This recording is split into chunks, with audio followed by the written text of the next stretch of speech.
The opinions expressed on the following audio program are solely those of the host and the guests. Burner Podcast is an independently produced, not-for-profit show and is not associated with the Burning Man organization or its subsidiaries. The views expressed are not representative of the entire Burning Man community and are presented here for entertainment purposes only. In short, calm the fuck down. It's just a podcast. Hey, it's episode number 151, and it is 103 days till the man burns as of this particular recording. I come to you back from paradisical Southern California. Yes, I did just make up a word. Paradisical. Paradise-like, if you will. I'm doing an arm gesture, which you can't see. Just wrapped photographing the fabulous steampunk wedding of Wiley Welder and Dawn Sardinas. Wiley actually is a welder, is the great part. They are, of course, of the Pumpkin Project Mutant Vehicle, based out in Ramona, California. The steampunk pumpkin ride, you've definitely seen it on Playa. It's absolutely gorgeous and impossible to miss. Dawn, the bride, you may remember her from episode number 139. And I am back in San Diego for a couple of photography gigs and laying out some tracks for my move to Las Vegas next month in July. Hey, I survived Austin's 111-degree humidity before last year's Burning Man, so Vegas's dry heat and pool parties in July shouldn't be that bad. At least that's what I just keep repeating to myself in a very high-pitched voice over and over while sitting fully clothed in the shower and rocking myself back and forth. But that's enough humble bragging about my life for now. The interview that you're about to hear, the conversation that you're about to hear shortly, was recorded in Oakland, California last month at the Loom Makerspace in the Robot Heart Residency Chill Space. Shit, I did it again, didn't I? More humble bragging. Whatever. The Loom is, of course, where the Temple of Together is currently deep in build. A sea of Bay Area burners. You know what? It's more like a lake. A small lake bed of Bay Area burners are toiling night and day, sawing wood. Sawing wood, not sewing. You don't sew wood. You sew clothes. Sawing wood and pouring sweat and tears and hopefully not too much blood into carving out these structural pieces, which will be assembled on Playa in the next couple of months, formulating Black Rock City's temple. This coming Burning Man of 2024. At the center of the swirl of energy is Caroline Ghosn, aka Glitter Kitty, this year's temple lead artist. In the forthcoming interview, you'll get to hear Caroline make her case that she is not actually the creator of this temple, that her job is simply to keep reminding everybody of the why. Let it lead me there, she says at one point, which I fucking loved. This episode is filled with stuff that I fucking loved. For this season of this show, it's season 15, by the way. It's not like super official, but season 15-ish is where we're at. For this season of the show, I'm leaning a lot harder into the memoir-esque vibe of the podcast. Because this show is not really journalism. It's an audio portrait project, and it's my absolute pleasure to present to you these amazing people in our extended Burning Man cinematic universe in their own solo movies as well as crossover adventures. Caroline's life could have already been the making of several standalone movies. In today's episode, we'll be exploring what brought her to this specific project, this moment. Today's interview will take place in 6 parts, 6 chapters, if you will. Chapter 1, we'll get to know the highly sensitive child, getting her bearings in her human form. And Chapter 2 gets into the evolution of the artist that we know today as Glitter Kitty. Chapter 3, Part 3, will follow the formulation of the temple and walk through its chambers. Chapter 4, Part 4 is more about like the default world challenges and like the money stuff, the stuff everybody is like really scared to talk about. Chapter 5 brings the last 5 kind of together. And then in the final part, as always on this show, is gratitude. That's today's interview. That's who we have on today. The fabulous, the amazing Caroline Ghosn, aka Glitter Kitty, the lead temple artist. What a massive find. Massive thank you to Kelly Smith of course, the contributing producer of today's episode, who helped put this all together. I absolutely had a blast recording this interview. We vibed extra hard and just absolutely spectacular. I can't say enough good things about it. Let's get into it. Let's talk to Caroline. Today's episode is entitled, An Ego Can't Build a Temple. I go by Mr. Arash, even though nobody calls me Mr. Welcome to Burner Podcast.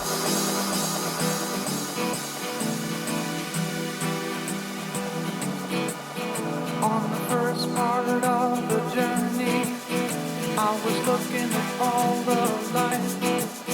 There were plants and birds and rocks and things. There was sand and hills and rain. The first thing I met was the fly with the balls and the sky with no clouds. The heat was hot and the ground was dry, but the air was full of sound. I've been through the desert on a horse with no name. It felt good to be out of the rain. In the desert, you can't remember your name, 'cause there ain't no one for the you get no name.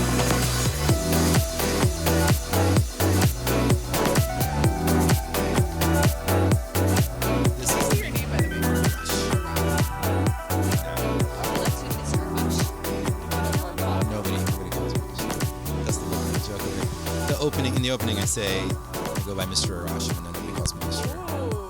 But it started 10 years ago when I started this show, and at that time I was co-hosting a hip hop podcast, and in the hip hop world they call me Mr. Arash.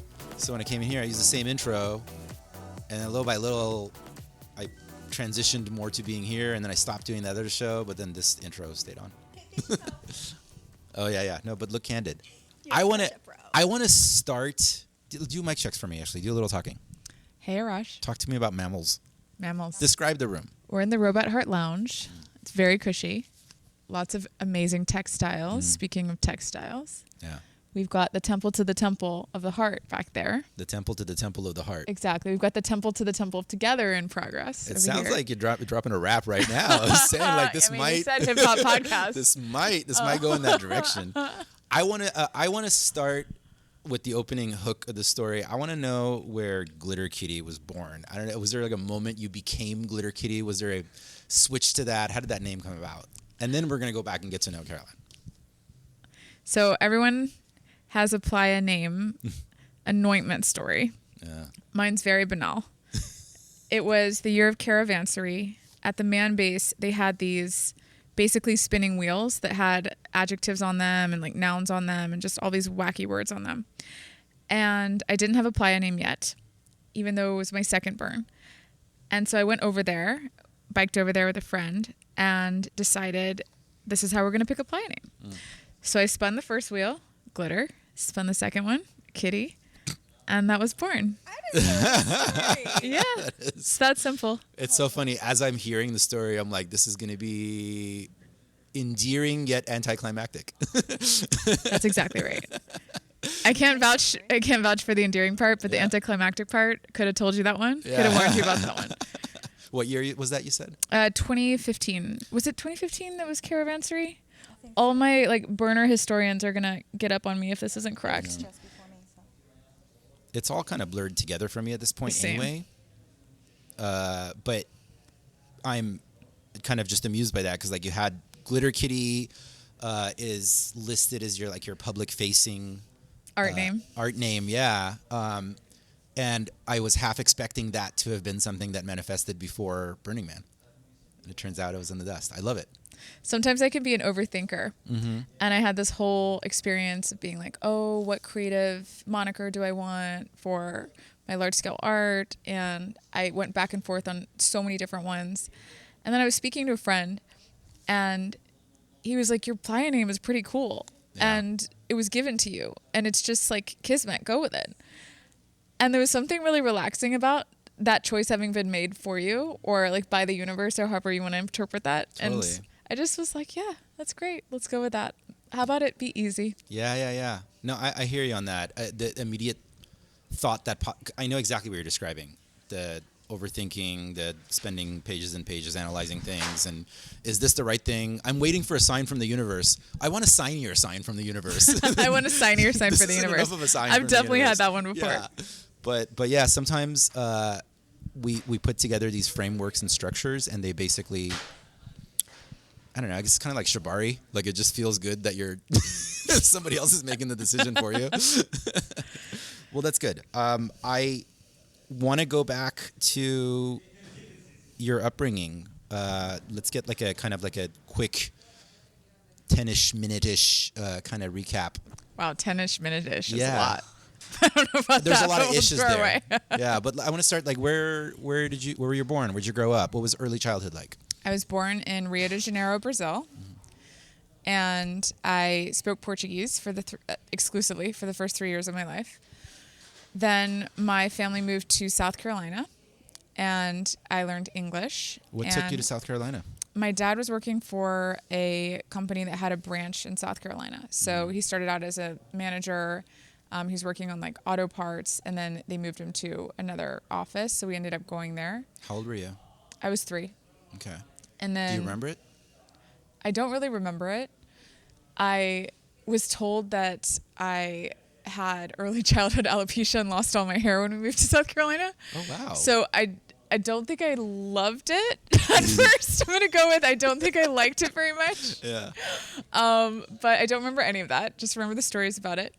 And we were there for a while, for like 8 or 9 years. So like the early part of my childhood, I remember just being in a very like neighborhoody context, in a place where people didn't lock their doors, and where we would literally ride on the back of trucks and square dance. Like I did all of that. It was very fun. Do you remember your first memory? Ooh, what a great question. My first memory.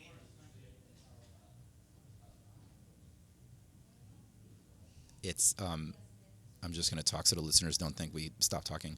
But Podcast 101. yeah, Caroline, keep talking. It is a deep thought. It is a deep thought to curveball you with. Well, I remember a partial sensory memory of what it felt like to be. So those who know me know that I'm absolutely obsessed with food.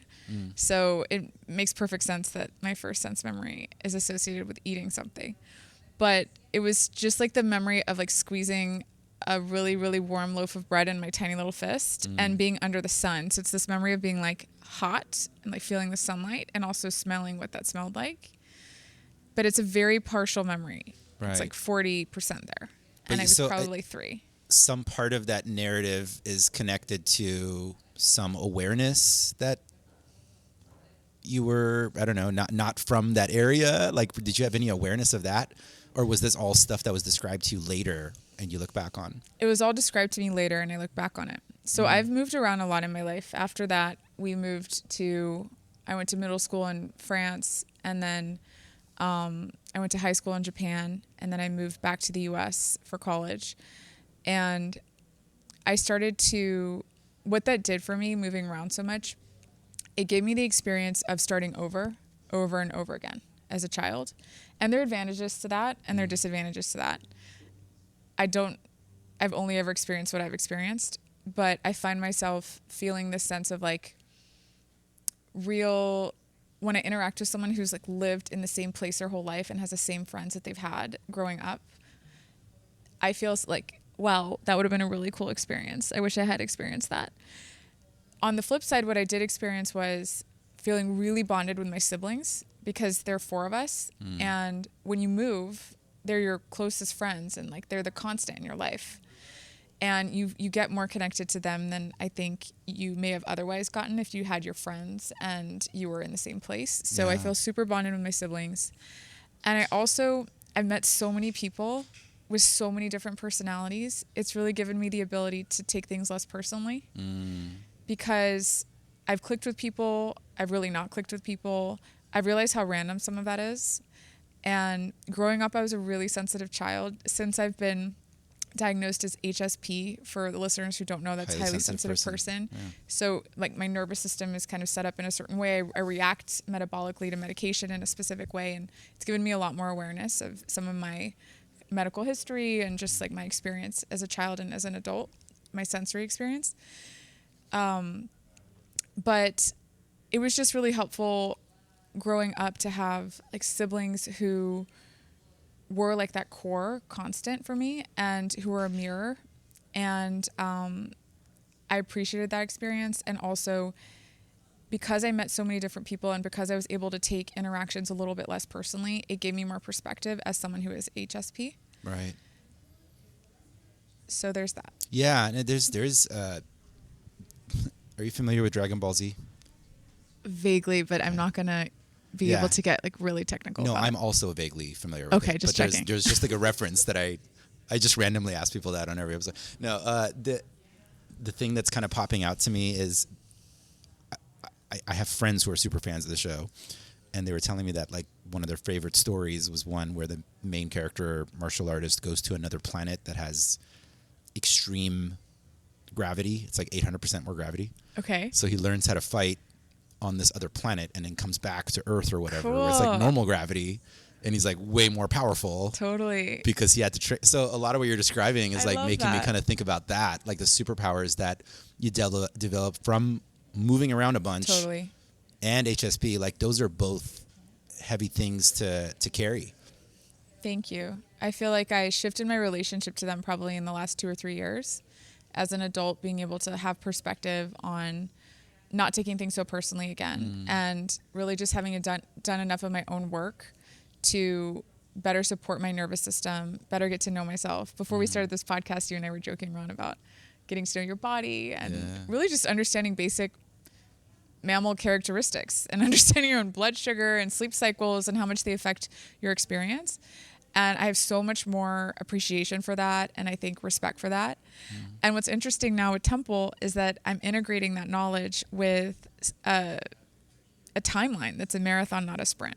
Yeah. Right? Like every single person, every previous Temple lead I've spoken to, every person who's been heavily involved with Temple, who's just been incredible and like sharing advice and their own experience, has said the same thing to me. They're like, this is a marathon. It's not a sprint.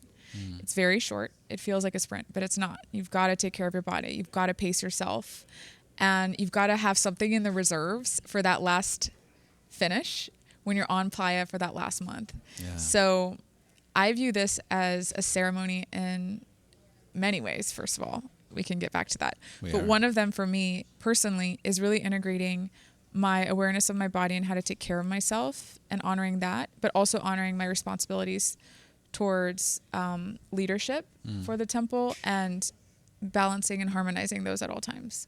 Yeah. I'm going to come back to this part. I want to know sort of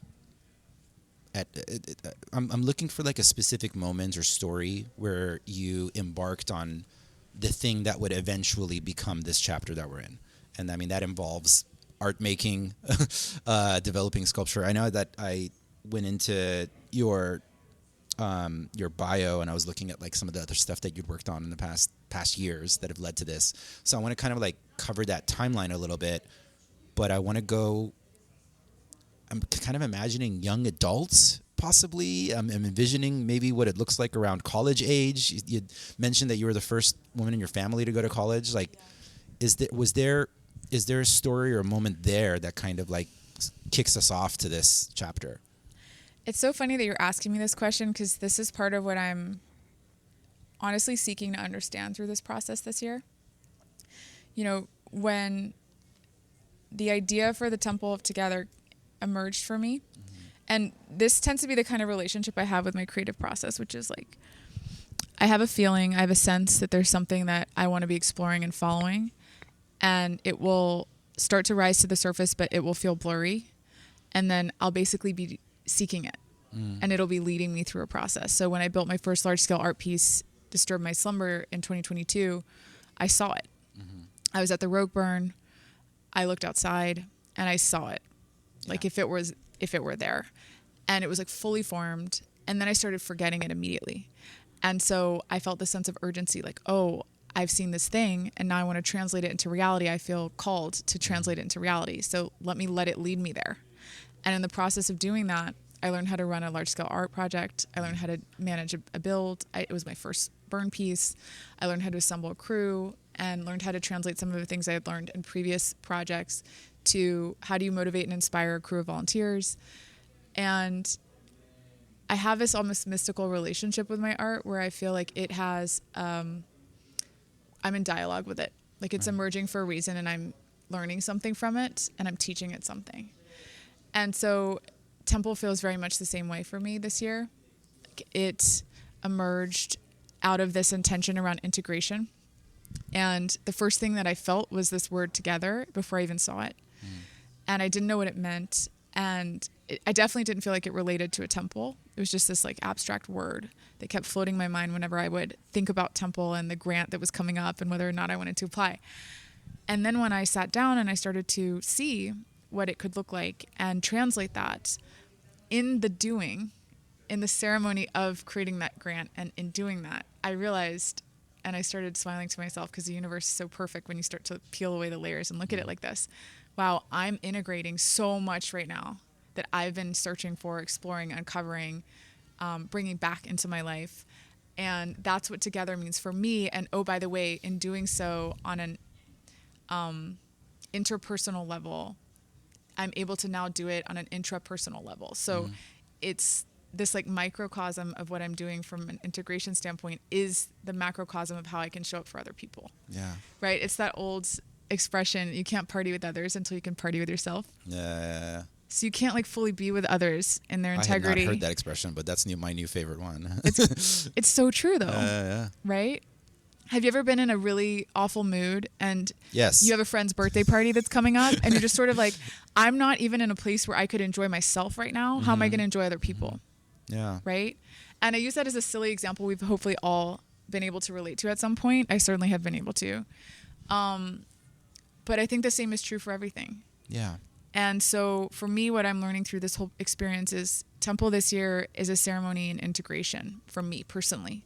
You know, everybody will take on their own meaning with it. It's such an incredible, intimate experience that people have with Temple. There's always a why behind why people show up. First of all, there's always a why as to why people show up to Burning Man. It doesn't make sense. We're in the middle of the desert. It's inhospitable conditions. We're going out of our way to go fight the struggle to create this experience. Like there's got to be a why that's pushing through all that resistance. Sure. Now, if you take that and then you sit in the nucleus of Temple, there's an additional layer of why. Because the idea of Temple runs counter to every fiber of our animalistic being. To sit with whatever is needing to come up is really confronting. And those of us who've been to Temple have all been extremely brave in just even showing up in that space. Because you know that the second you pass that threshold and you are holding space and allowing the container to show you what it needs to show you, you might not like what you see.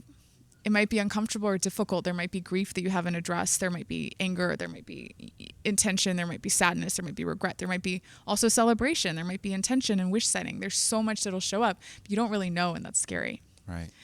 And so to show up for Temple, you've got this additional layer of why. There's something that you're there to seek. Maybe there's a part of yourself you're there to experience. There's someone else you're trying to honor. There's a new kind of life that you're setting an intention around. There's a million reasons. We inaugurated a mural last week here at the Loom, and we invited people to just write Why Temple on it. And it is so beautiful to read what people are writing. Yeah. And the intentions just really run the gamut. Some people are like, I want to experience myself as a leader. And others are like, I'm doing this for John. Very, very specific tributes. So this whole thing is sacred and I hold it as such. And I'm excited to experience who I will be on the other side of this. And my commitment is to stay open and allow it to shape me.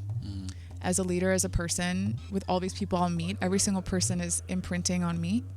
And I think that's scary and really beautiful also.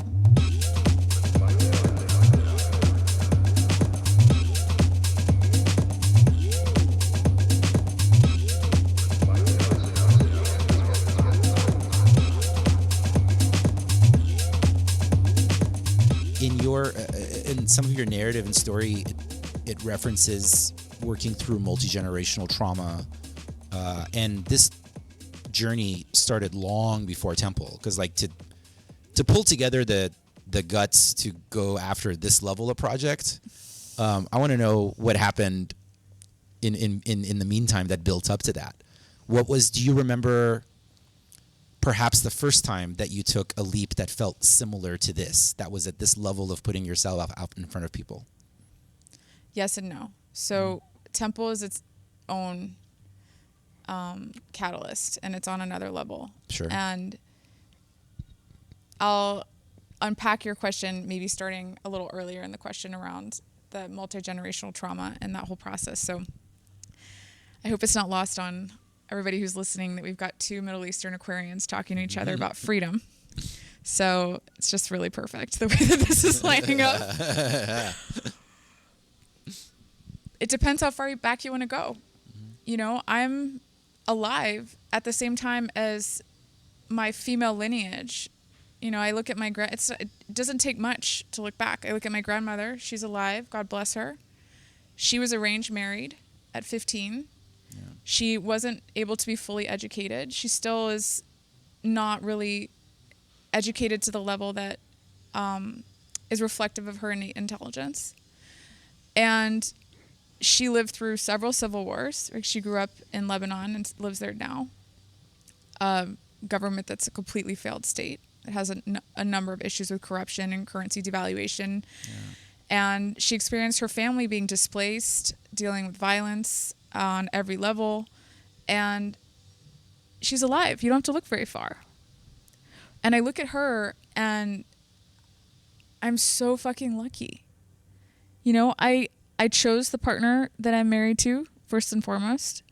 I've had agency over my educational decisions. I got to go to college. My mom didn't go to college either. She was barely able to complete high school, even though I find her to be a brilliant woman. They created a better life for me than they had for themselves. And they did that with so much love and passion. And I will never fully understand it. And I honor that every time I show up.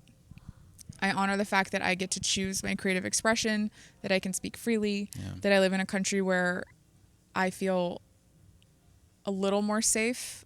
I'm not going to say I feel safe as a person who experiences a woman's body in this world. Actually, on that note, one of the first times that I felt safety from a nervous system standpoint, and I didn't ever realize that I wasn't experiencing it as a default, was at Burning Man. I was at Camp Mystic, and they organized, so Mystic does this Wednesday night party, and they have this men's circle that they organize before the party, and they set this intention in the space where the men, I don't know what they're doing in there, but they're doing some sort of collective meditation. That's so funny, I said medication. It is a collective medication, honestly, it is. Yeah. That was a perfect Freudian slip. But they're setting intentions for the space, and they're really holding that container, and then guests are invited into that space like once they've juiced it up, basically. And the first time I walked into that circle, I just broke down into tears. And was first of all, so embarrassed. Yeah.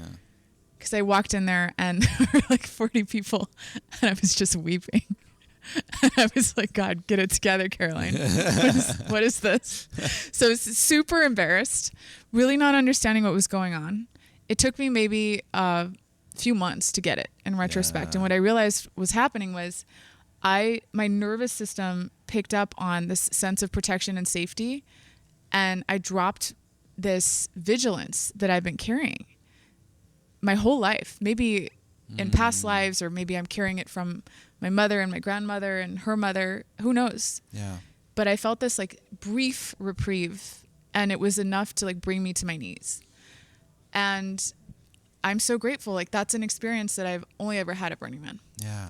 So, little side note, plug for some of the magic that we experience on Playa. Like, that's just a gorgeous experience. Thank you so much for sharing that. That is a powerful story. It's so funny. My brain has fixated on the embarrassment, and I want to like fight for that moment, like you in that moment. But like, no, don't be embarrassed. Like, let's own this fucking shit. Totally. But it takes, it's this progressive, and I've been working with a coach for 6 years now on various somatic, I'll call them techniques, although that feels really constrained relative to the experience of it. But essentially what we're doing is training my nervous system to have a greater and greater capacity to hold the human experience. And when you have gone through trauma generationally or personally or both, as you know, and as many listeners know, your body keeps the score. It stores it somewhere because it's protecting you from that happening again. Yeah. And so I had to go and learn, how can I be with myself? How can I be calm in increasingly uncomfortable situations where my sensitivity is telling me to run the other direction, right? Yeah. And so it's been this process of learning to be with myself, learning breath work, learning stillness, learning to trust my intuition around people. And at the point where I walked into that circle at Burning Man, I was sort of halfway through this process of learning. So I knew enough. It was like I was conscious of my unconsciousness. Right. Yeah. Which is always such a frustrating place to be on this journey, right? Like I was conscious that there was something that I wasn't processing, but I was also conscious of the fact that there was a nervous system thing going on. And I was sort of like halfway on the journey from understanding and proficiency to just total lack of awareness. So I learned a lot through that experience. Yeah. I've shared many times that my sort of moment of what you're describing was experiencing jealousy, like feeling this like burning, aggressive sensation in my stomach, and I felt like I felt like I'm the giant robot, and then I'm the Power Ranger inside of the giant robot. I love these analogies. And I'm pressing these buttons and they're not doing what I'm fucking telling it to do. So like embarrassment, for example, like that, I know I'm intimately familiar with that feeling, this feeling of, and it's so much of that is layered from that generational stuff. You know, like my mother, I had this moment of awareness in a Kundalini breathwork experience where I went, and it was supposed to be like a money classroom thing, like a money motivation thing. Interesting. But the thing that came up was my mother remaining, the long and short of it was my mother continuing to remain in an abusive marriage, not because we were like, our family was progressive enough. My grandparents had a couple of homes. Like, she had the support to leave, but you just don't do that in Iran, right? So she continued to stick around, and I just had this moment of like, what is this? There's almost like a level of insanity that we've developed on these layers of culture and generations, multiple generations, of I am surrendering my physical safety so that we can keep this whole cultural fabric going. That's so fascinating. And that moment, like that embarrassment, I get it. Like, I hear you. There's so many layers there unraveling. Yeah. I feel like in some of the narrative of your story, and correct me if I'm wrong, it seems like there is intentional shadow work that you're doing. Absolutely. I think that I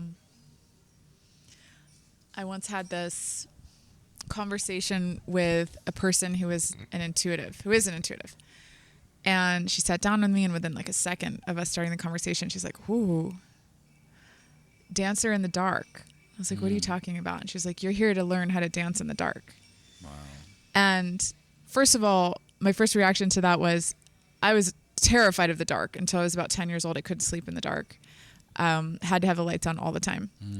And have physically had the opposite experience of that on so many levels as a child, just feeling overstimulated by things. But I think what she was referring to is this whole process I've personally gone through over the last 5 or 6 years, which is being willing to do my parts work, being willing to look at myself, being willing to look at the way I was raised, being willing to look at the experiences that I've had and allow however I feel about them, embarrassment, shame, pride, confusion, whatever it is, anger, to emerge and be okay, and then be held in a container where I know that I can work through them. And I don't think it's a coincidence for me personally on a spiritual level that my first piece, Disturb My Slumber, emerged in 2022 as I was just coming out of hell. Yeah. It was like I had gone into the underworld to go find all the parts of myself that I'd left behind. Yeah. And I was super lucky because I found, I'm so lucky because I found a teacher, many teachers who I trusted with that journey, who had been through it before, who were stewards of that journey. And I spent maybe 2 years in absolute confusion, just really allowing all of my feelings and all of these experiences that I had never processed to come up. And I felt afraid at one point, like I was going to be engulfed by them. It's like, wow, these are bigger than me. They're super overwhelming. I don't know if I'm ever going to get out of this. And I just somehow turned a corner. And I remember I had a teacher who said to me, she said, when you're in hell, keep walking. Yeah. I was like, all right, I'm going to believe this. I'm going to keep walking. And I hit this tipping point where I was like, oh, I see it. Like there's something changing. I feel different. I'm starting to learn that this is how this process works. I'm not taking it personally anymore. I can differentiate and individuate myself from my family mass. I can love someone and not have the same values as them and allow that to be okay. I can trust myself to set boundaries for myself and be healthy. I can do all these things. Oh my God. Yeah. And so for me, it wasn't a coincidence that Disturb My Slumber, that vision emerged for me, because that piece was about shadow work, right? It was a reprise of the Cave of Wonders myth from Aladdin. Participants would go into this giant tiger head that emerged from the sands of time. They were confronted with 2 questions. What did you confront and what did you fear? And once they answered those questions by entering through his mouth, they would go into a diamond pavilion where the diamond was hanging from the ceiling. And the last question was, what treasure did you unbury in the darkness? And that was a love letter to this process. And it was a love letter to everybody who helped me through it. And it was a love letter to everybody else who's going through this process in their own time. Yeah. And that's also when I fell in love with large scale art, because it was just such a process of surrender. As soon as we gave it to the playa, that was really hard. People ask me, oh, was it hard to burn it? No, it was hard to actually give it to the playa and let go of it, be like, it's done, and it now belongs to participants. And I would bike by and come visit it and do small repairs on it, and so would our crew throughout the week. And the most fulfilling experience for me was watching people interact with it in a way that I'd never expected. Yeah. Watching like a mother and a daughter write a message on there together and realize, wow, they're having quality time together and they're finding meaning in it, right? Watching a couple actually do healing work there together. I had a couple reach out to me. I didn't know them, but they reached out on the Instagram that we had created for the art piece, and they said our marriage was going through a really rough patch. And I don't know what it was about the energy of that space, but it created this environment we kept coming back to, and we kept sitting with each other and sitting with our experiences that we've been having. And we'll never forget this space that was held. It was a turning point in our story. Yeah. And I felt so blessed to have been a part of that. And it was so much bigger than anything I could have imagined, because I was basically just a steward of that vision coming into fruition. And that's how I feel about Temple. I mean, I'll never, ever meet all the people who will walk into the temple. I'll never know the stories of all the people who've interacted with it. I'll never know the whys of what it means to different people. And I'm super humbled and blessed to be a part of stewarding that space that we've chosen as a community is going to be the space where we're going to put down our burden as humans and just be. And whatever's going to come up is going to come up. Yeah. And I've had years when I've been on playa and I can't walk into the temple because I know if I do that I'm going to confront something. And I don't want to, right? Like I'm not ready. I'm like, not this year. Sometimes it's Tuesday night and I'm on my way to a party and I'm not ready to go turn myself inside out at the temple. That's a great description. Yeah. It's, you know that it is going to challenge you. Mm-hmm. It's a challenger energy. Yeah. Yeah. And hopefully it's a challenger energy that also holds you. Yeah. You know, that makes you feel safe and that makes you feel like you can stay a while and that makes you feel like it's okay because there are other people there having that same experience as you. And you realize everyone's lost someone. Everyone deals with grief. Everyone deals with regret. Everyone deals with these human emotions. I'm not alone. I'm okay. Mm-hmm. It will pass. Yeah. And I truly hope that we can just foster an environment where we as a collective can continue to hold that space. Yeah. You said walking, if when it's hell, you walk through it. And just kind of what popped up for me is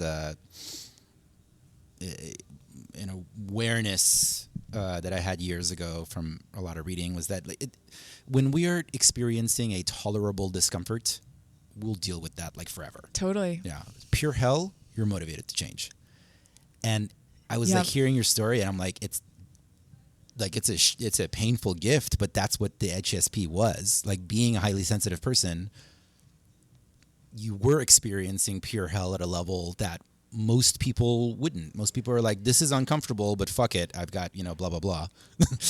Which is where like a lot of like cultural privilege tends to come from. Like, people that do plug in really easily to whatever their culture is and, have all the acceptance levels. But the motivation to change isn't there. But when you're experiencing pure hell, that's where you're like, I can't deal with this anymore. Like, this can't keep going. And I want to know, because you had listed that it was specifically inspired by your soul retrieval experience. Was that a singular ceremony, or was it a longer process? It was a longer process. There was one specific visualization where I felt like, wow, this is it. And it really anchored in for me. My whole journey, and I think what I find challenging at this point is I'm very comfortable with my journey and I'm comfortable sharing it, but I also respect the privacy of other people involved in it. Mm-hmm. And so I'm learning, how can I talk about something that's personal to me without revealing something that's personal to someone else? Yeah. Because that's creating more pain in my mind. And so I'm sorry, I want to chime in on that real quick. Yeah. That's the word artist work comes in.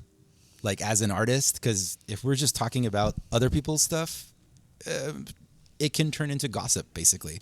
But the real art is, how do I bring this out? How do I heal this energy? How do I create this meaning, develop this thing without dragging other people's, because they've got their journeys too. Totally. Yeah. And so two things, so a little detour, and I'll come back to the soul retrieval part. Yeah.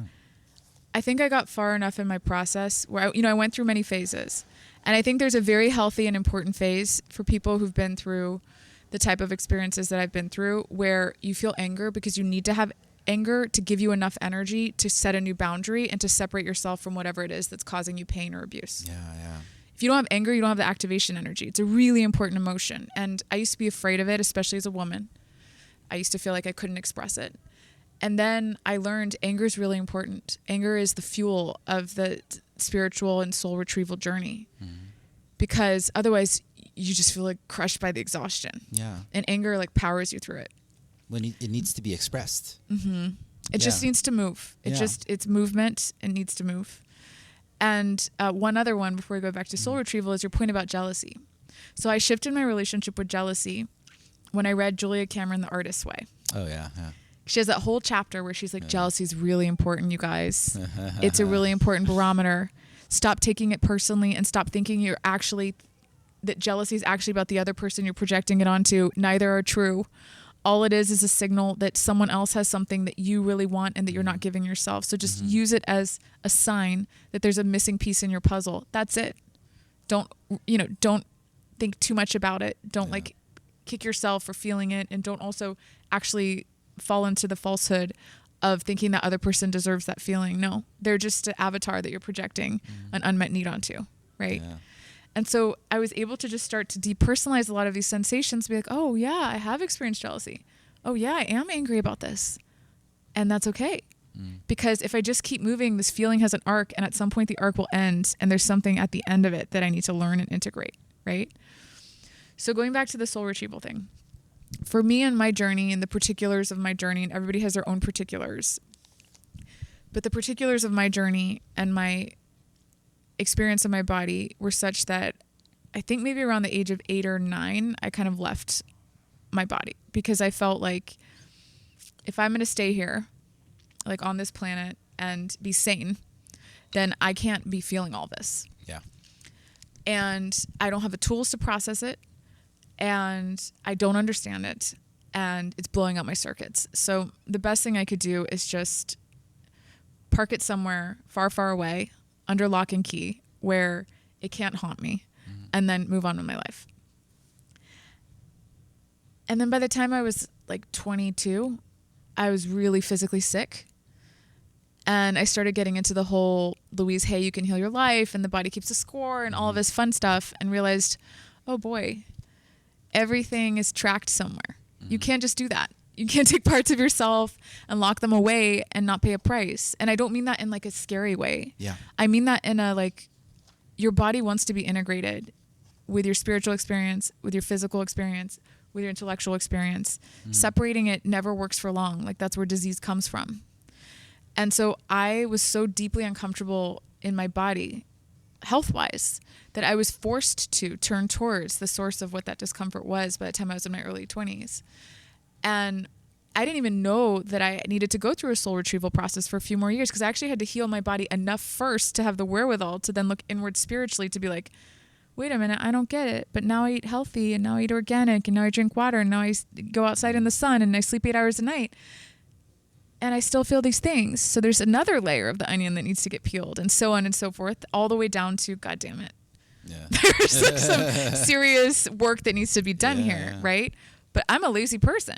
I'll admit it. I wouldn't do it if I didn't feel so much pain that I couldn't tolerate it. Yeah, I get it. You know? I'm jealous sometimes of people who I feel like are chill. Who can like, tolerate good for it. you. Yeah, no, I'm telling you. People keep saying like, Good it takes so for much you. courage for you to do that. No, I'm like, it doesn't. No, I'm just... It's stimulation response. Yeah. Like I literally stimuli response. Like I don't take any more credit than that. Like I genuinely, I don't want to be uncomfortable. And when something is so painful that I can't tolerate it, then I seek a way to change it. And like I'm literally playing whack-a-mole, just trying to remove the causes of discomfort one after another. And that inevitably leads you down this path of self-exploration and being like, oh, wait a minute. I have this feeling, and oh, this feeling is connected to this feeling I have of self-worth, and oh, that's connected to this body experience I had. Oh wow, you just keep pulling that thread, it keeps going. Yeah. Right? So I have a I wrote this today as I was like preparing for this interview, because I'm exploring this. Yeah, well, I'm writing a book about some of the, like all these topics, and I've been exploring a lot of what artist consciousness is, and all of what you're describing, I am absolutely certain all humans are experiencing on various levels. The more sensitive of us it's more screaming much louder. For you, it was definitely louder than it was for another person. I believe, based on years of doing this kind of work and studying artists, that with artists specifically, and I'm talking artist with a capital A, like artist consciousness, this is even more pronounced, the physical things that come out of it. interesting. The note that I had was, the artist experiences an uncompromising, ineffable compulsion to create, to see connections between thoughts, energy, and form, which they cannot unsee. And if the artist denies avenues and channels of expression into the material world, the constipation of this energy stream often leads to mental health events and illness. That is so true. It's a compulsion. Yeah. And I am getting chills right now. I think there's so many elements about that feel so true for me in my experience. Even the words that you used, like the uncompromising relentlessness of it, right? Like that is how it feels for me. It's like when you start to uncover the sources of your pain and discomfort, and you realize I can resolve these, and then you can go deeper and you can resolve them, and you can go deeper and you can resolve them. And oh, by the way, every time you go deeper, you discover something new and a new creative vision emerges. It becomes like this quest. Yeah. You're giving birth to things. It's not I'm drawing a thing and then selling it. Yeah. I wish I could do that. That'd be amazing. Yeah, I think that that's a beautiful description. And the constipation piece, I love. I really connect to that, because that goes back to some of what we were talking about with Julia Cameron and The Artist Way. Yeah. And it was my first conscious awareness of that sense. You know, she has people write the morning pages. I don't know if you've had that practice in your own life. Oh, yeah. But for listeners who haven't, it's the idea that you write 3 pages a day of literally whatever. It could be total gibberish. It could be you writing for 3 pages. I hate this so much, and these morning pages are stupid. Yeah. it doesn't matter what you write, but her whole mindset is like, what it does is it deconstipates like that inner critic, and it gives it a place to go, and it allows the flow to continue. Yeah. Like Some people call it mental, like floss, like dental floss. Totally. For the brain. Yeah. Like all that sludge, that nasty sludge that's floating around in your cup. Can I ask you, do you go on artist dates? I do go on artist dates. With your, like, how often? I think that I go on them probably every other week. Oh, wow. I've not been able to pull that off. No. But let me clarify. Yeah. It's not as fancy as it sounds. Yeah. So when I was doing the book, I organized this whole circle of Artist Way. During COVID, actually, when we were during lockdown, we had about 15 artists from around the country, and we were connecting every week on Artist Way, and we were sharing our experiences. And I felt like, the artist date was a big old. Like, wow, it's a big deal. It's an artist date, capital A and D. And like, I need to go. And I couldn't go to like a museum. They were closed.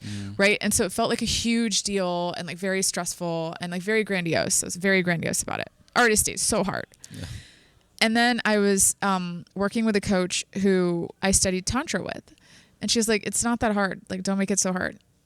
An artist date is as simple as you actually take a few moments to sit and be with the beauty of something and breathe with it and actually feel it and just touch that inner awareness that everything has God in it, and then let it go. And that's enough to recharge the battery. Yeah. And so I redefined it for myself. I'm like, I'm going to make a really, really chill version of this. I'm still going to call it an artist date. Yeah. But really it's a reminder to myself to return to the sense of wonder and like actually be with something, like talk to it, be with it, and be with it just because it's beautiful and because it's interesting. And I find that recharges my battery. And it can be a beautiful building. It could be a beautiful animal. It could literally be anything. It could be feeling how incredible it is to go walk on Ocean Beach with your shoes and your socks off and like feel the sand under your toes. It's really that simple. But I really do make an effort to do that and like touch. It's almost like touching the sense of divinity. Right. Because it gives me peace. It's like a cornerstone. It gives me peace. And that's what I call an artist date, because I inevitably come out of that experience having made a connection I didn't make before, or seeing something new that I hadn't seen before. And I allow myself to be led by my curiosity and just my sense of beauty. I used to think that beauty was this like frivolous concept. And I changed my relationship to it. I began to relate to beauty as a divine reminder of godliness and as a way that we as humans can communicate love to each other and scale it. And it gives people a sense of wonder and a sense of nervous system, I think, especially when it's done from a place of purity from the heart. It gives people like nervous system reprieve. Yeah. And that in of itself is reason enough for it to exist.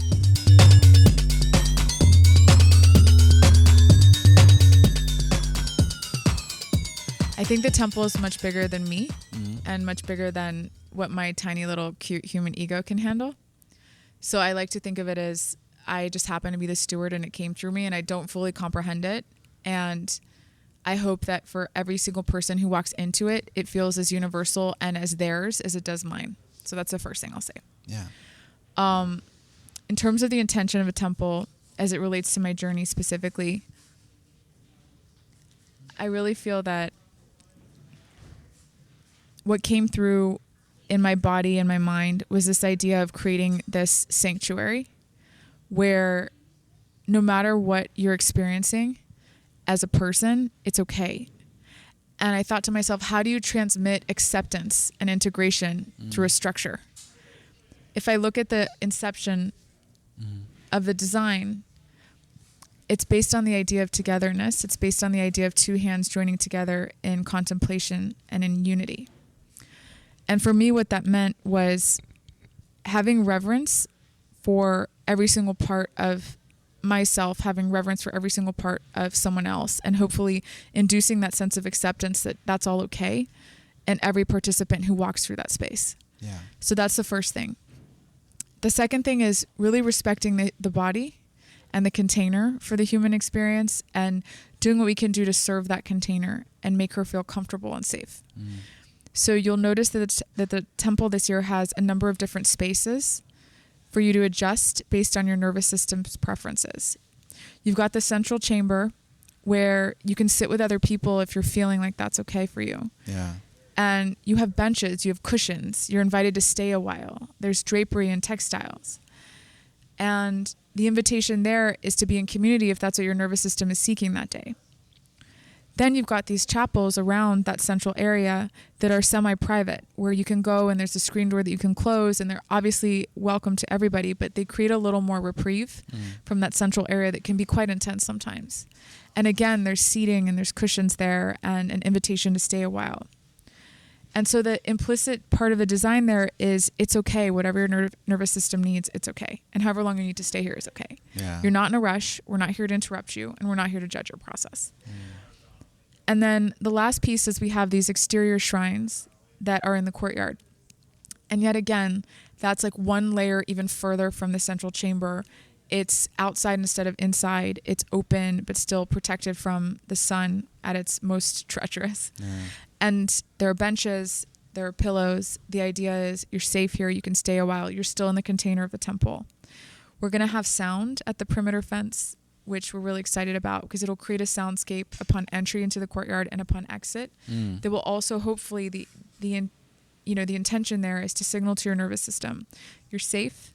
You're in a zone where it's okay to unburden yourself. You can put that backpack down that you've been carrying. You can unmask if that's what feels like it wants to come up now. It's okay. Like you're home. Yeah. And so those are really the intentions behind the design. This overarching sense of acceptance and integration, and this attentiveness to the human nervous system at every point of interaction with the structure as a container. Because at the end of the day, we're creating a container. And I'm going to argue against myself here and saying it doesn't actually matter what it looks like. I know we just talked about beauty and you're going to be like, this is very paradoxical. What are you talking about? You're a total hypocrite. No. At the end of the day, if we made the temple out of toilet paper rolls, it would still be as sacred because we as a community decided that it was going to be sacred. What we're trying to do is honor that sanctity by creating something that's beautiful and that consecrates the specialness of our community joining together to make that choice. I don't know of any other place in the world where 75,000 people join together across religions, across cultures, across a multitude of other dimensions of like human separation, and decide like in this space, everything's okay. In this space, you can grieve. In this space, we're not judging. In this space, give people privacy. In this space, we're going to support each other. We're going to hold each other. We're going to have people who train to be guardians of the space to ensure safety, psychological and physical. That's incredible. I wish we had more spaces like that in the Grand Playa. Yeah. And so everything we're doing is just in honor of that. And so I'm going to speak paradoxically in saying I both value beauty and how healing it can be, and recognize that actually the temple would still feel like the temple if it was made out of cardboard boxes. Yeah. And holding both is this really fascinating experience. Yeah. I think that the process, the exploration of seeking detachment, like that's really what it's about. It's not saying I don't give a fuck about anything. Totally. You know, it's like, that's yes, not it. We're going to strive for this. Beauty has value, but it's also, I mean, it could be subjective as well. Totally. You know, different people have different opinions about it. Oh yeah. No, we've gotten like really funny messages and I just laugh. Oh, really? Oh yeah, absolutely. About the design? People are like, I hate your temple. It's super ugly. I was like, thank you so much for your thoughts. Wow. I don't take it personally. Yeah. Like, okay, cool. You know, someone's like, you know, I wish I could have donated to the temple, but you know, your sad beige swag really turned me off. I was like, you know what? Thank you for your thoughts. You just gotta love it. Yeah. You've got to celebrate the like irreverence of Burning Man. Yeah. You know, like I'll give you the example back to the mural that we were talking about where we're asking people to write White Temple on the wall. And if you go in there right next door at the loom where we are now, you'll see these like beautiful messages about the human experience and letting go and dedications to loved ones who've passed. And then someone wrote, they told me there was free coffee here. And you just gotta fucking love it. That I do love. That because you're gonna get love. It's the irreverence. I came for the punch and pie. Exactly. It's just like the levity is also equally valid and important. I agree. And I think it's fantastic. Yeah. You just gotta love it. Yeah. No, I think the reason I keep going back is free a lot coffee. of it's a lot. It's exactly what you're describing though. That sense of you are the center of the world, but also get the fuck over yourself. Totally. It's both. And Yeah. and when you start to like really unpeel the layers of the onion, what I find really cool is there's always a paradox in the middle. Yeah. There's always a paradox. Yeah. And here we are. We're at the center of the paradox with Temple having this conversation. It's both a pilgrimage and a process of honoring beauty and art and making something sacred and an aesthetic experience. And it doesn't matter at all what it looks like, because at the end of the day, we've created a container that we on a nervous system level have decided as a community is going to feel a certain way. Right. And both are true. And you just got to hold both and be like, okay, well, at the end of the day, what's more important is how it feels Yeah. than how it looks. Yeah. At the end of the day, I would rather the temple not have a roof than one person get hurt building it. So you just got to hold both and then see what happens. Yeah. Do you have you're describing, overthinking things and planning things and frameworks. Was there a gut hell yes, I'm doing this moment? To temple? Yeah. There was a deep sense of fear Yeah, okay. when I received the grant. I mean, before you applied for the grant. Oh, of course. No, there wasn't a hell yes, because I genuinely didn't believe that my destiny was to build it. When I applied for the grant last year, I didn't get the grant. By the way, Ella and Reed, who got the grant for Temple of the Heart, deserved every inch of it. It was a beautiful temple and so well intentioned, and it reset and recalibrated this like heart centeredness for Temple for many generations to come. And I'm super grateful to them as humans for doing that. And it all worked out perfectly. And so this year when I applied for the grant again, I did not expect to get it, because I had not gotten it once before and put in all that work and learned to let that go. Why did you apply? What a great question. Up until about 3 weeks before the application was due, I was telling Mike and Sparkle, who I had applied with last year, who are now my ops lead and build lead, respectively, I wasn't going to do that again because it was so much work. And then you get this like really sweet email where they're like, thank you so much for your application. Upon further review, it's not you. Like, have a great life, right? It's like a really sweet rejection email. And I was like, I can't do this again.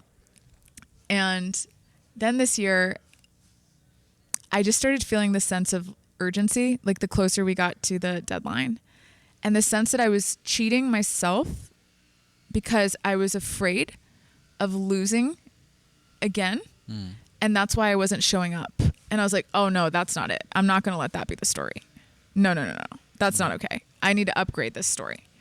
And so the upgrade I offered myself was, statistically, I'm not going to get this, but I'm not going to not apply because of that, because what does that do to me and the way that I relate to my creativity and the way that I honor my creativity? I'm not okay with that message to myself.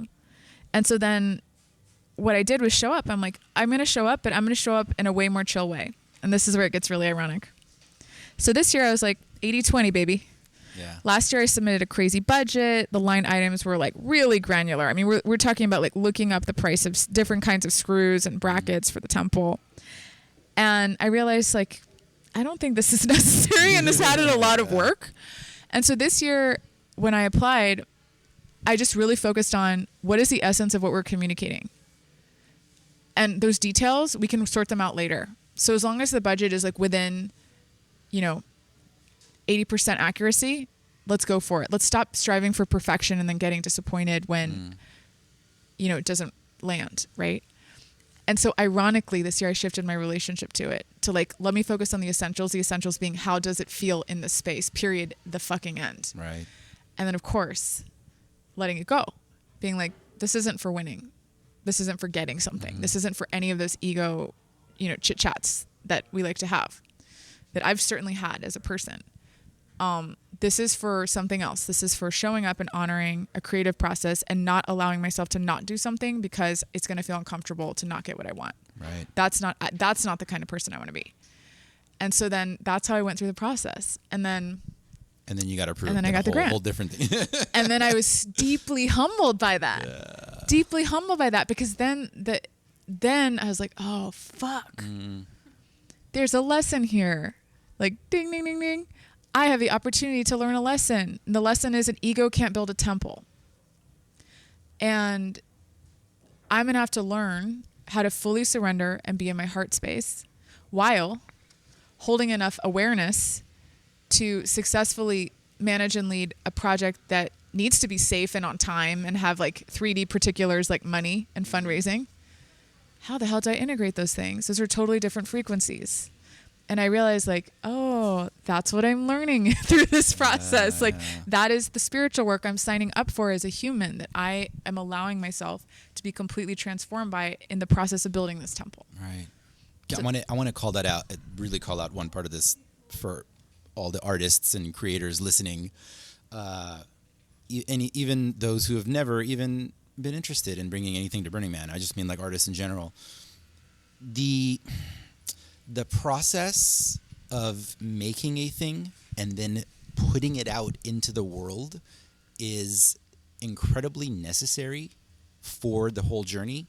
And I have observed in all my years of this, it's where people get stuck, because they get stuck in this mode of where I can't get to step 15, so I'm just not even going to do step 3. I've done that for years. For Absolutely. years. I didn't create for years. Today. Like we for do it years constantly. because it's not good enough and it's not perfect and it's not, and what are people going to think? And like, who am I to make this? And all of those other really awful, really mean thoughts that you would never say to another person. Yeah. No, I for one example is like every Friday I have an agreement with a friend where we're going to hit publish on something on Substack. I love that. And yeah, even this last one, I was like, I barely showed up to the mat. I'm like, whatever. I just got to hit that publish. But something happens when we make stuff and then we put it out into the world. You got to keep the channel open. Yeah. This is, again, we're like third referencing. Yeah. Like I'm majorly fangirling Julia Cameron right now. I did not intend to come into this podcast with like multiple artist by references, but it's so on the money. Essentially, like she says, you are not responsible for quality. You're responsible for keeping the channel open. Yeah. Let God, universe, fate, however you want to call it, do the rest. And that was such a click moment for me. I was like, oh my gosh, who am I?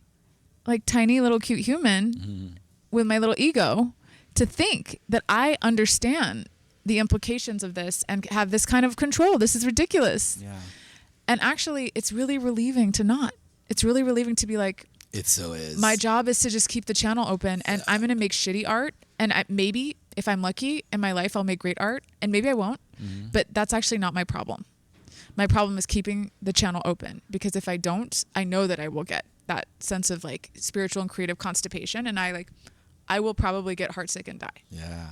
And I know that sounds super dramatic, but if you look at the way that your body internalizes like, withheld creative energy, like it is true. That is how you create dis-ease. Like that is how you have all of these illnesses that plague your body over time, is like the just lack of movement, lack of flow. Yeah. So, you know what? It is what it is. Put it out there. And some people are going to think it's like sad and beige, and that's cool. Some people are going to love it, and that's cool too. Yeah. It's all good. Yeah. You're just doing this part. I get it.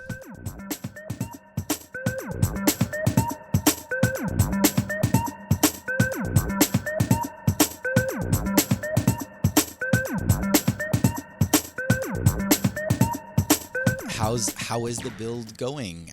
What's this process been like now that you're out here like physically doing these parts? I mean, first of all, I just want to shout out to Mike and Sparkle, because these guys have created such an incredible, cohesive, organized space, like beyond my wildest imagination. Temple has its own energy. I mean, when I was building my large scale project in 2022, as a lead artist, you're sort of responsible for the activation energy. Like you're responsible for keeping things moving. Temple, absolutely not. Yeah. That is like a wave that comes at you so fast and you're like, whoa, I need a surfboard because this thing is moving with or without me, right? And like your job is to learn how to get on the board and stay up and like stay in the flow and don't hold anyone back and keep everyone directed and motivated and excited and in alignment with their why. That's it. My job is to keep people connected to their why. Yeah. And then there's some like chop wood and carry water stuff that I do every day to like keep things running. And that's about it. Oh, God, that's so good. Thank you for that. I'm making note of that in my own stuff. Your only job, really, Truly, to keep reminding people. Like, of the I'd like why. to consider myself important, but like truly my job is to remind people of why they're all there, because we're all building this together, and our collective genius is way bigger than one individual person, whoever that person is, by the way. And so I'm just really grateful because the temple is so multi-layered and multifaceted. Oh my gosh, this goes right back to our conversation about pain. You couldn't control it if you tried. You couldn't. It's too much. Yeah. It would blow out your circuits if you tried. And you can't do it alone either. So you're kind of, I hate to use this word force, but like you're confronted with this idea that like there's only really one way to do this. You got to ride it. Yeah. You got to get in the flow. You got to get out of the way. You got to get your ego completely out of this picture. It belongs nowhere here. And it's time for you to just like shepherd and like gently remind yourself of your why. And in any circumstance, if you're so lucky that there's an opportunity for you to do that for someone else, do that too. That's it. That's really it. And so I think the more I surrender to that, the more fun I have. Yeah. I think the first 2 weeks I didn't have fun. I was so stressed about everything. I was like, oh my God, we have to raise all this fact money. That you got over it in 2 weeks is pretty fucking impressive. I mean, no, I'm still getting over it. Let's be serious. But like, it's getting better and better each day. And I spoke with Ella, who's a lead artist from last year, and she's been such a godsend, such a like incredible mentor. Like, so I texted with her this morning. She was checking on how I was doing. And she said, she was so on the money. Like the first 2 weeks, she was like, are you still in that phase where you're trying to do it all? And I was like, God damn it, Ella. Yeah. And I'm like, no, I'm not, except here's my checklist. And like, look at all the things that I did today. I'm like, oh, that's not it. And so I just sort of learned to let it go. And you can't do everything. Not everyone's going to be happy. Yeah. And you just have to let it go at a certain point. And I think it's teaching me to do that. You're always going to have someone who's pissed at you because you didn't answer something fast enough, or because like they don't agree with your idea or whatever. And I'm learning how to let go of this like very, very ingrained and like cultured sense that I have as a woman, like growing up in Middle Eastern heritage, that like I need to please everyone needs to be happy all the time, that in order to belong I need to be affable, and like everyone needs to get along and everyone needs to agree. And I'm realizing like, hey, that's just not life's messy. And at the end of the day, the person that I need to be right with is myself, and just show up for other people being right with themselves even if I don't agree with them. So really just here to champion my own why and everybody else's why, and just get out of the way. Yeah. Allowing it to come into existence, allowing people to be themselves. 100%. Yeah. Yeah. And a lot of what you're describing is, it's funny, like management consultants call it servant leadership, right? Ooh. But sounds fancy and expensive. Yeah. Yeah. That'll cost $300 an hour to exactly. give you a just document that says that, or whatever, right?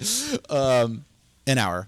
Exactly. It'll take me at least a week and a half to write that's the thing. documents. It's like, that's the trick. Yeah. Exactly. It's like, how many hours does it take to deliver that insight? As soon as I picked up the phone, I'm going to start charging for that. Exactly. I think George R.R. Martin like described like writers, and I apply this to all artists, tend to either be architects or gardeners. Oh, cool. It's so funny. I've never heard this about this gardening versus architecture component. The temple's almost like two-phased, because at the beginning it is architecture, right? Because you're creating this grant and this proposal without the entire community, right? There is one person or two people who put it forth. Right. And it goes through the screening process, and it feels very formal, and there are lots of questions about the construction, and you're making all these renderings and you're explaining the materiality, and it does feel very architecture. But then the second that it's announced, it's gardening. Yeah. Because then it's actually about the fact that it's a community project, that it's a volunteer-based project, that you want people to feel a sense of ownership and home. You want them to walk into the loom and be like, hey, this is my space.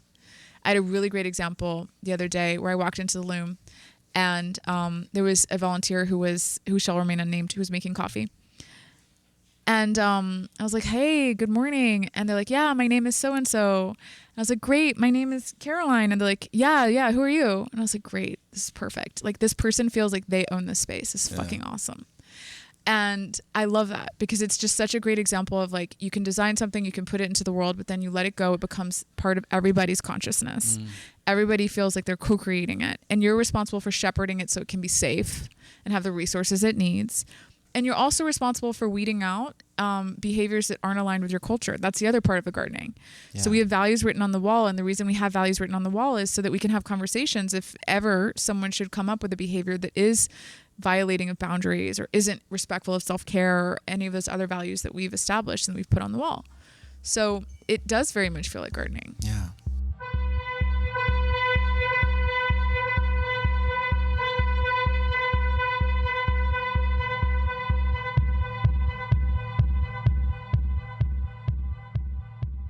Been exploring like the topic of fundraising quite a bit on this show. I think like one of the things is I think most people are unaware, unless they're like regulars, that the temple is not fully funded. You still have to raise money for it, and I'm pretty sure it's been conveyed to me behind the scenes that virtually every year the temple designers like end up in some kind of debt.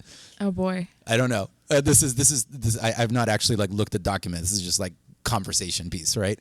But I'm just curious what that experience has been like, because on one hand, you know, for the artists to feel free to like continue creating, you want that aspect of the safe space to be covered, right? But then on the other hand, I've had like interesting conversations with artists on this show where some of it has also gone towards like the value of fundraising, because part of that is what you're describing is people actually owning this piece. Like I'm a part of this thing going up.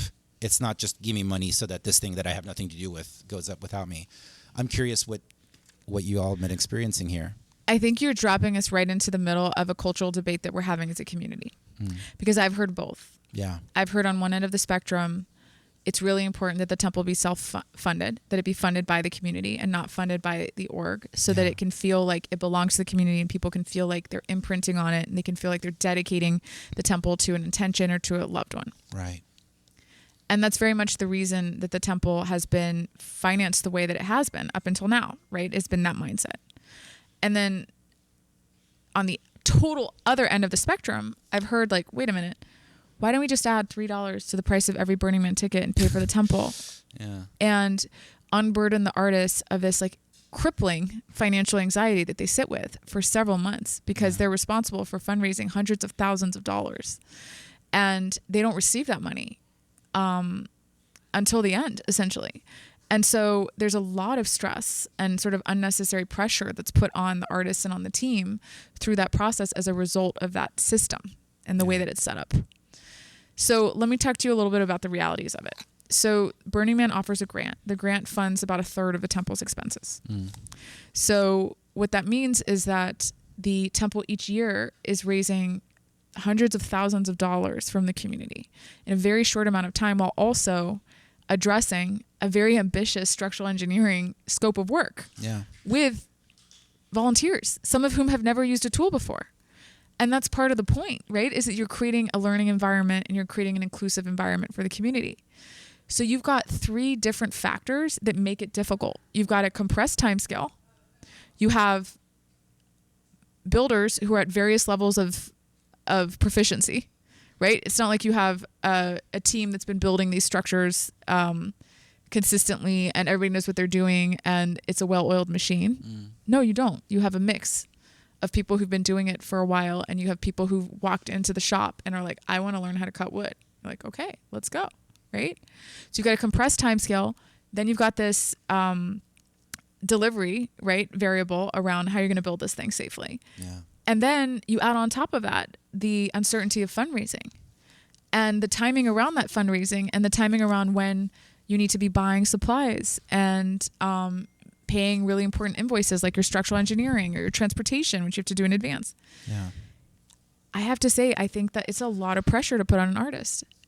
You know, we're in like the last week of our crowdfunder campaign, and I'm seeing how hard our team is working on just getting the word out.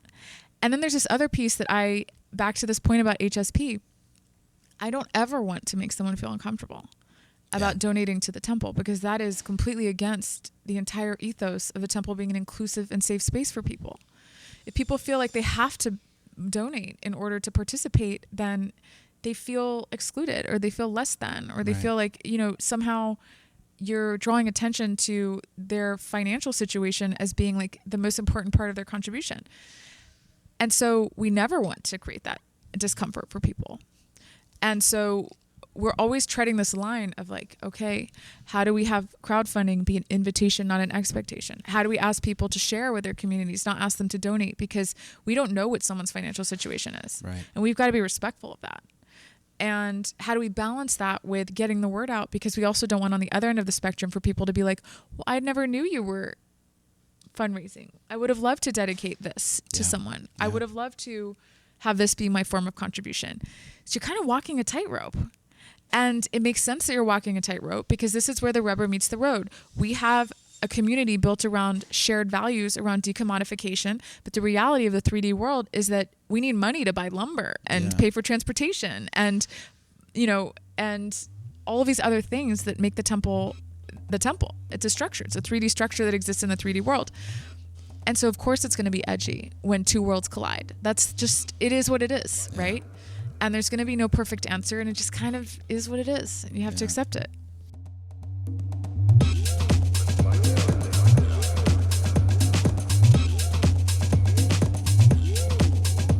It's not something that's going to get resolved, by the time this podcast comes out. But it is, Nope. it's,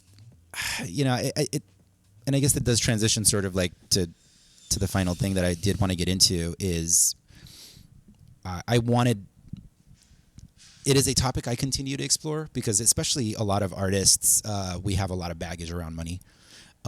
Then we also add to it, of course, like the spiritual aspect of this experience. We want people to feel inclusive and invited. It really is something I certainly personally don't have like a clear answer for, because I used to be on that space myself of like, no, we should just add the $3 to the ticket or whatever. And because it's basically like the man in the temple, or what people generally associate with the main structures that need to be at Burning Man.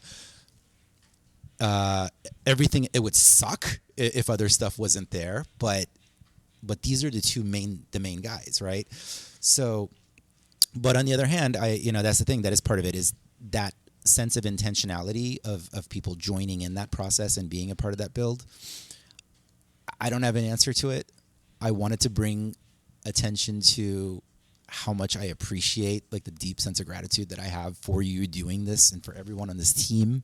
Thank you. Doing this. Like, it's truly like, it's a massive thing to take on. And if for some tiny contribution that we can make is by sharing the story so that folks are aware, that's the little bit that we can do. But Thank you.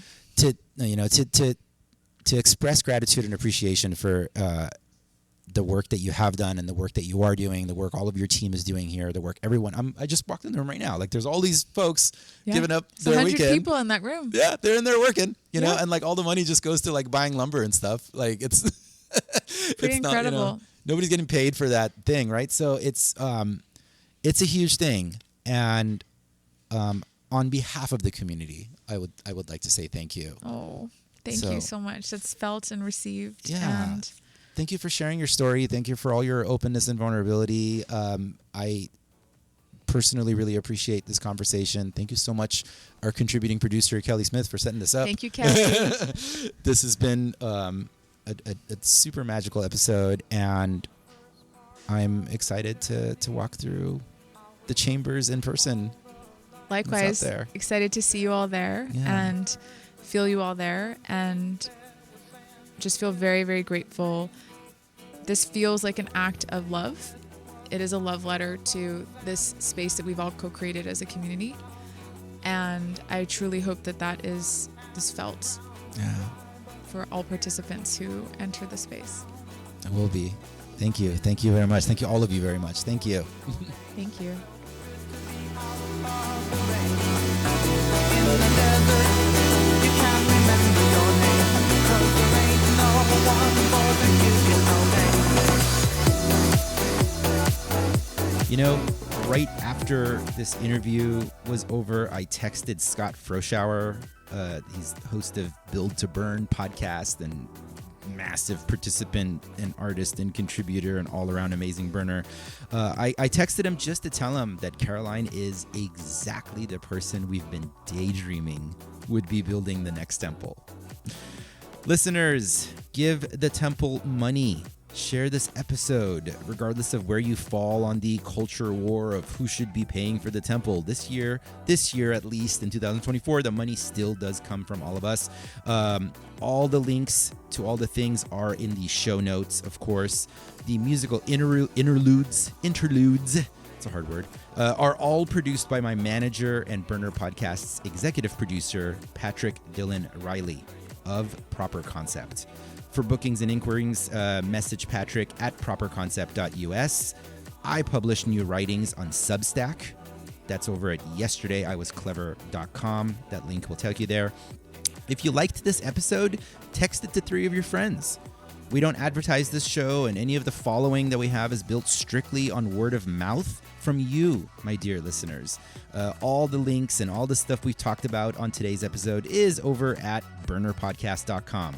Burner Podcast is brought to you by a team of revolving contributing producers in various cities. Today's episode was, of course, produced by Kelly Smith, whom you can find at kellysmithcassidy.com.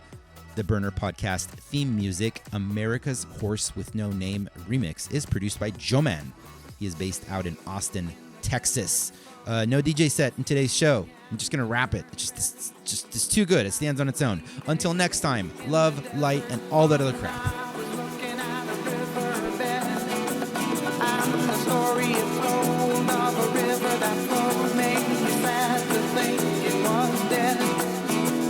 I've been through the desert on a horse with no name. It felt good to be out of the rain.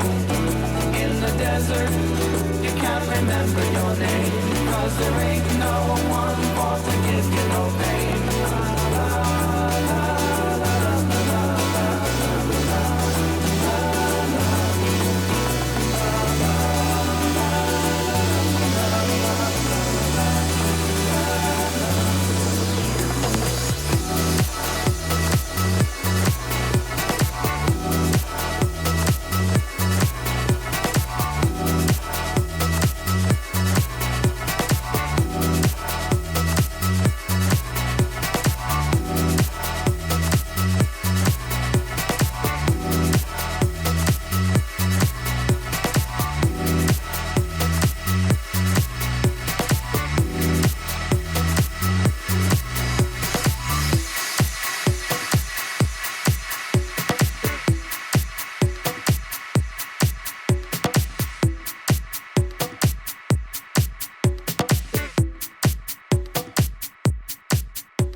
burnerpodcast.com.